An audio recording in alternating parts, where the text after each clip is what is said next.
Let me share my screen.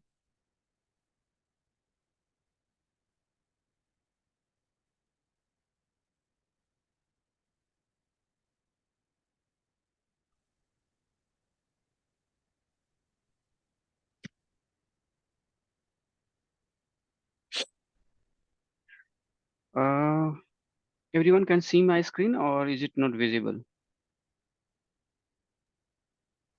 I We can can see. see. Yeah, can see. Okay, right. Firstly, I will start with my introduction. Uh, so, for those if you don't know, I'm a chartered accountant, and I have been practicing in UK for about 10 years, more than 10 years. But in industry, I'm in here more than 20 years here, practicing from last uh, 14 years. So there's a QR code if you want to save my phone number direct to your phone. So that's a QR code to save my phone number. Um, I'm a fellow member of UK International Accountant and then Chartered Accountants of India as well, and certified from LSC here. So the topic today we are going to cover the tax implications in UK for the foreign income of individuals. It's for particular one topic is earning from the investing in Indian stock market. I have a slide which says overseas, but I will cover mostly the Indian stock market perspective.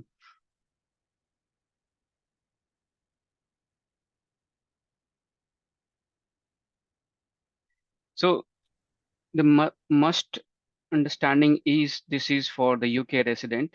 Um, so if you're not UK resident or non-resident, then this topic may not be interesting for you because for them it is not taxable event. For the person who are UK resident, so definition of UK resident as per HMRC here, uh, there is a SRT test. It's called statutory resident test. So this need to be done by individuals every year when they are assessing the tax by themselves. So they have to follow these three points I have mentioned on the slides. So you should be able to qualify one or more UK automatic test or one sufficient tie test. So if you meet the sufficient tie test and don't meet any automatic overseas test, which means so third one is the questions for non-residents. Um, if you want to do your SRT test, you can go to this link I have mentioned on the slide.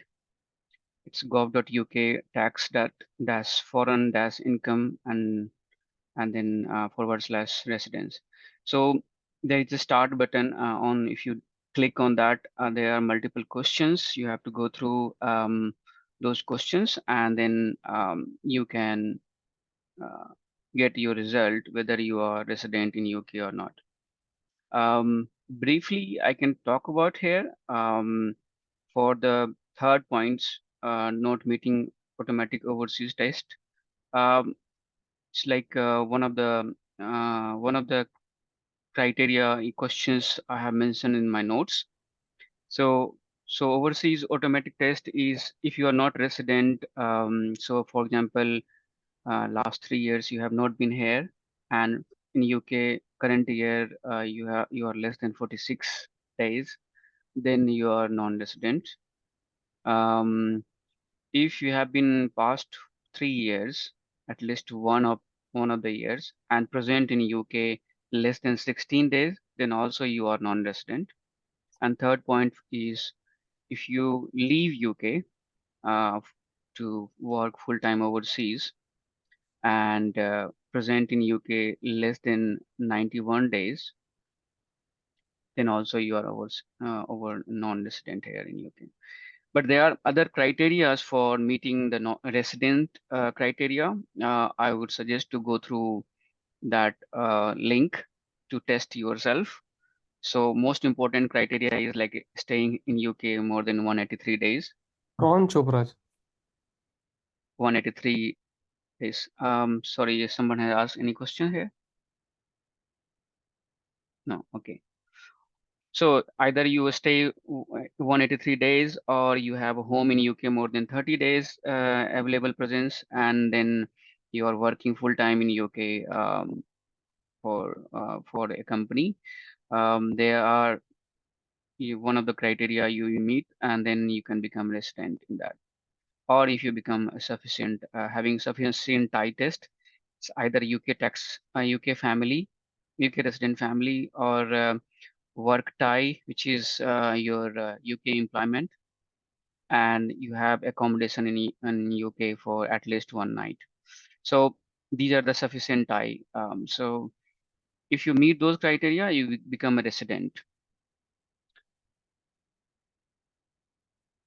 So once you become a resident, in terms of the non-dom status, things would change in terms of as we expect the in terms of the way yeah, next year things would be implemented. Sorry. yeah, Maybe this is you for want to next answer it. next. I leave it to you when you want to answer it. Yeah, sorry. Thanks. Yeah, I mean, this is for next year. I will not cover the non-dom scenarios here, but it is for next year. Uh, so, Okay, thank you. okay, but you can ask questions. I can answer directly. Given the form um, in a comment, you can ask questions there. I can answer those questions for related to non-dom. So if you become UK residents, your income is chargeable to tax on global income basis. Whether or not you are remitting the fund in UK does not matter. Your income is taxable if it is sitting in any countries. Okay. Now, so India's tax transparency system, what is that? There is an organization called OECD. This is the multinational organizations for countries. So they have signed an agreement. It's called CRS, Common Reporting Standards. So India and UK were the early adopter for this system. So from 2015-16, they are actively working on this. So, but there are more than, 34 countries, but it's more and more countries are being participating into this transparency system. Under this transparency systems, country exchange their monetary contacts of the person I don't know and how their, long the business has been running. So sorry. If you have any questions, you can ask in the form. Otherwise, you can go on mute. Okay. So both India and UK were early adopter for this transparency system. And in this case, countries exchange their people income details and their contacts and their tax identifications.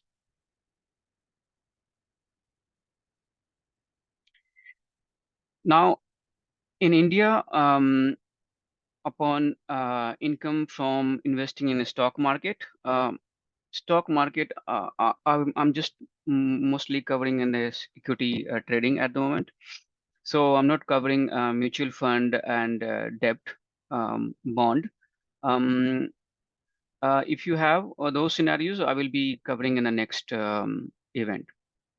So the investing in the Indian stock market, there could be three different types of income in India. One is called short-term capital gain and long-term capital gain. And third one is very rare, speculative trade and presumptive business. When you are a stock trader or professional and you are doing as a business, then third type of income comes triggers.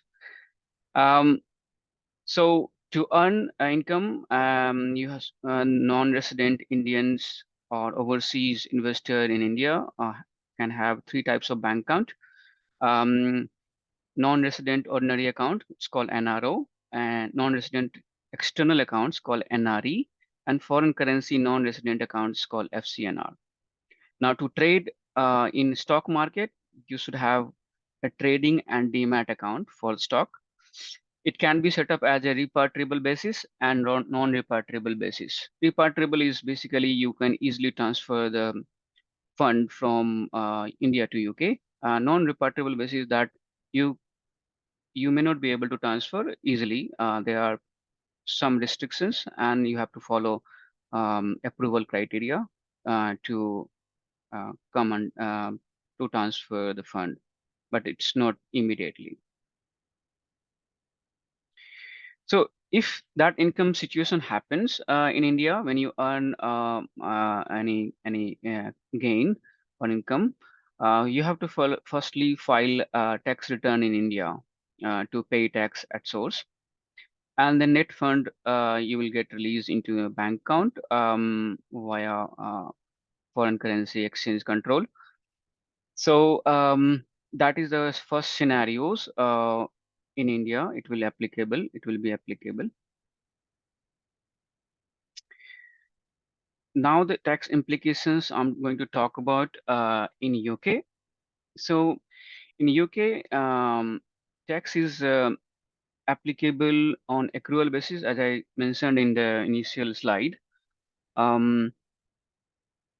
Irrespective of the fact whether you remit the fund in UK. One of the important things to know that there is no STCG and LTCG type of things here. Even there's in UK, there's no indexation rule for any capital assets. It is if even if it is your property or any capital assets, there is no indexations. But if I'm talking about the stock market, yes, there's no STCG and LTCG. There is simple capital gain tax rates on shares. It's 10% or 20% based on your income level in UK. If you're in higher tax bracket, 20% on equity shares. Annual exemption limit for this year, 24-25, is only £3,000. And you can be allowed to tax credit relief on any tax paid in India. So for example, when you file income tax return in India, you pay tax on your income earned in India. So those tax you can claim tax relief while disclosing income in UK. So whenever in UK you file your income tax return, firstly the tax will be calculated as per UK rate, and then in FTCR will be claimed for any tax paid in India. I'm not covering derivative trading here, so it is just for equity shares. You have to check again derivative tradings. There are some restrictions on NRI, but if you are doing the derivative tradings, there would be different tax rates. But at the moment, I'm covering the topics only for equity shares. There was a question in the comment, that's why uh, I have answered. So, but if you have more question about the derivative, you can enter into your form, and then I can discuss on follow-up session or next topics for derivatives. So, another good important points I can talk about when you open an account, a trading account in India. There is a setup for PIS and non-PIS basis. If you want to know more about that, I can share the link at later stage if you ask me query. Basically, PIS basis has the restriction of RBI to do any transactions. You get some approval, and then you do a trading. Non-PIS is basically there is no monitoring activity from RBI. So that's the only difference. Um, Repatriable basis and non-repatriable basis I have discussed. Non-repatriable has some restriction on the fund you invest, and then you cannot immediately transfer the fund. So the second two bullet points called in UK there is a term called unremittable income. Uh, if your capital fund and earnings are blocked under non-repatriable trading accounts, which means if you have a trading account or demat account where you have a settings that it is a non-repatriable, that's called unremittable income. Um, if the gain event occurs, it will still be taxable in UK.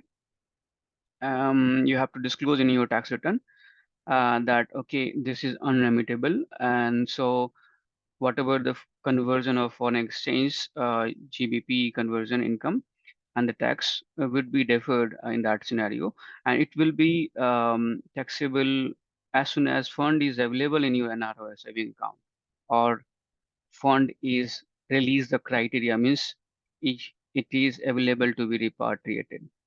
There is some limit from the India USD 1 million threshold from the non-resident NRO from NRO account type.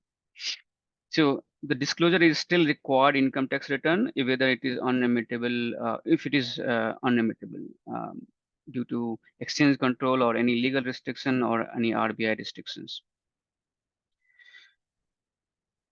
There is some question on the board. Let me go through.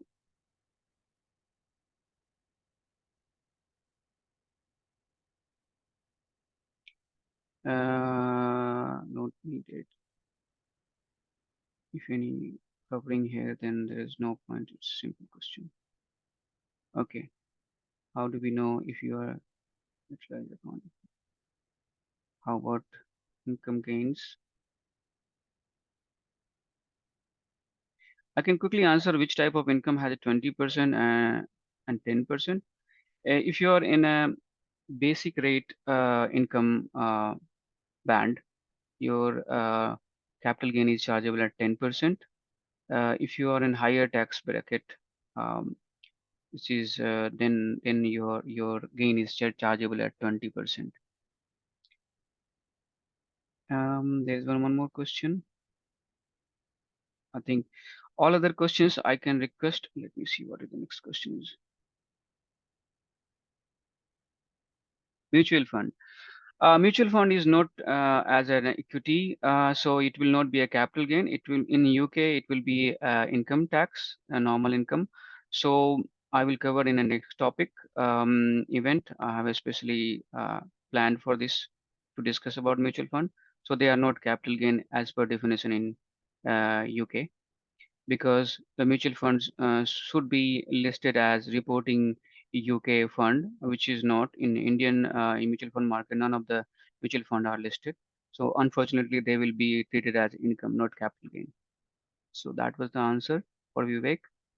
How do we know if our dematerialized account is repatriable or not?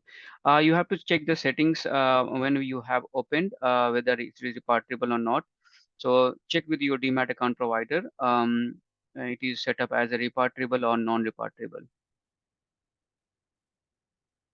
I think question for Krishna. Unfortunately, I will not be able to answer here for the derivatives. So if you are doing the business on in a derivatives, then you have to understand the rule or that rules about how the derivatives you can do. Is this repatriable or non-repatriable? Again, it is allowed for NRI or not. For derivatives income, tax rate would be different. Will not be applicable on 10% and 20% rate.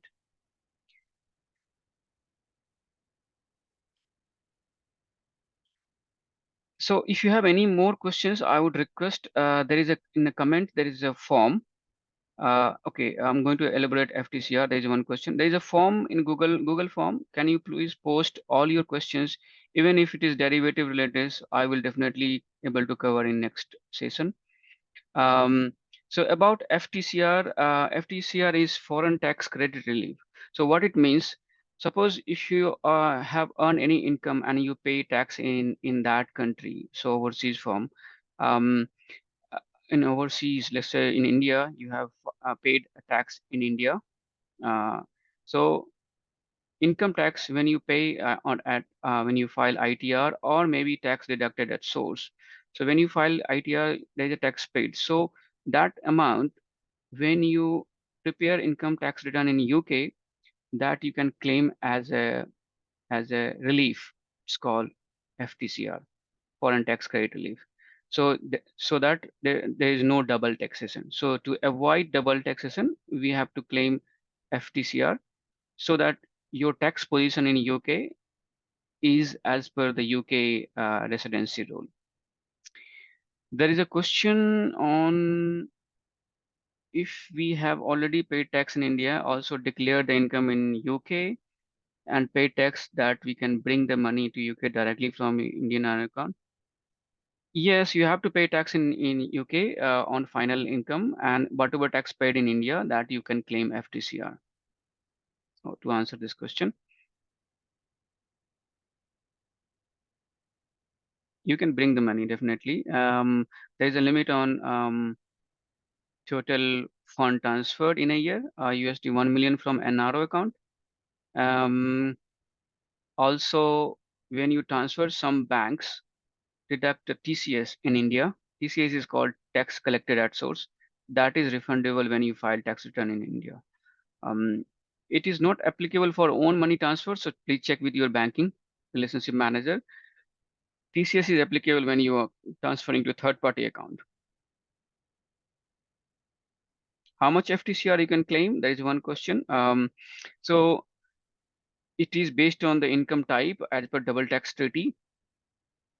You can claim only up to the limit of UK tax amount. For example, UK tax amount is on your foreign income is £100, and you paid a tax in India £120.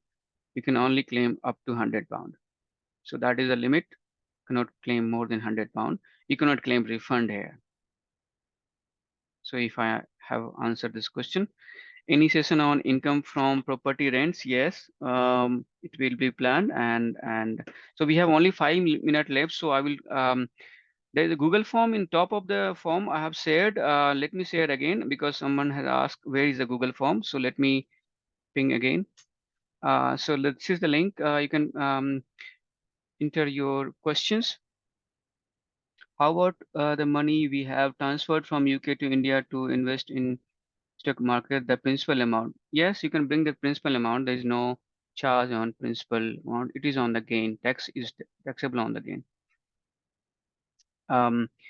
So to answer this again, this question, when you are bringing the money, and if you are saying that, okay, I'm just bringing a capital, not the income, I'm not going to pay tax, that's incorrect. So income is chargeable to tax as and when it is arised, and as and when it is arise. So even if you don't bring that money, it is chargeable to tax.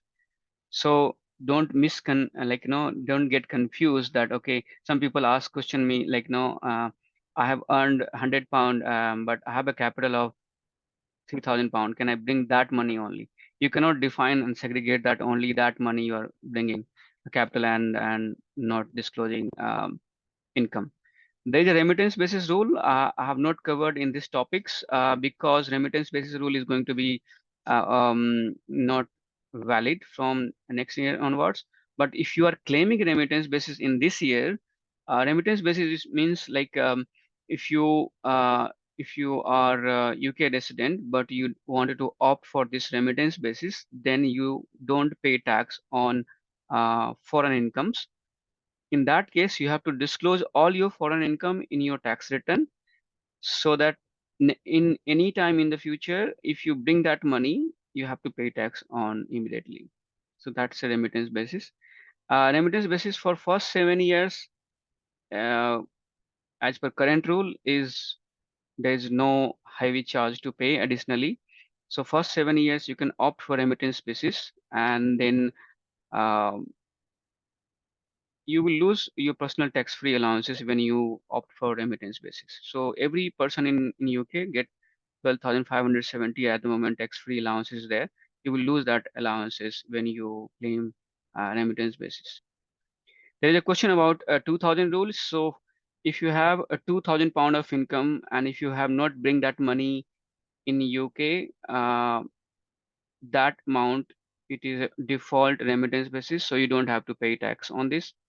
But if it is more than 2000 or 2001 pound also, you have to pay tax on total amount.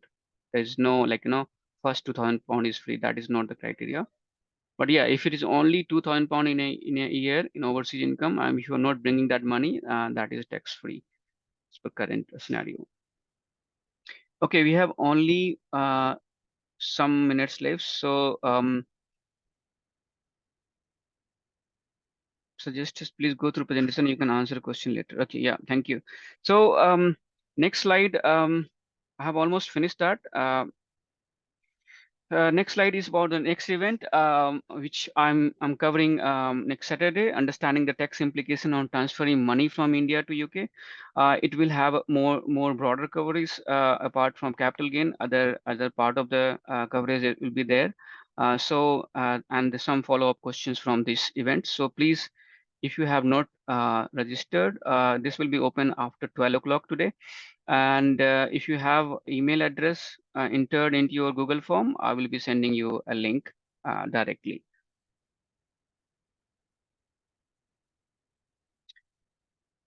Right. So there is two contacts QR code on this slide. One is to save my detail, my contact on your phone book. Another one is a feedback form, a QR code. So that QR code you can scan and enter your questions, queries, and if you agree, get notification about next event. So thank you very much. And yeah, my direct contact is on QR code. You can scan from your camera and save to your phone.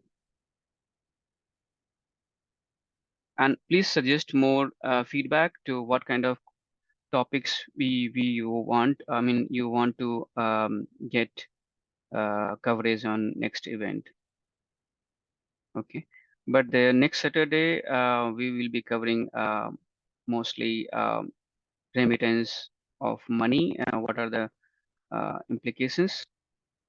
There will be one more guest, chartered accountant. We will have a panel. We will have a panel discussion, possibly.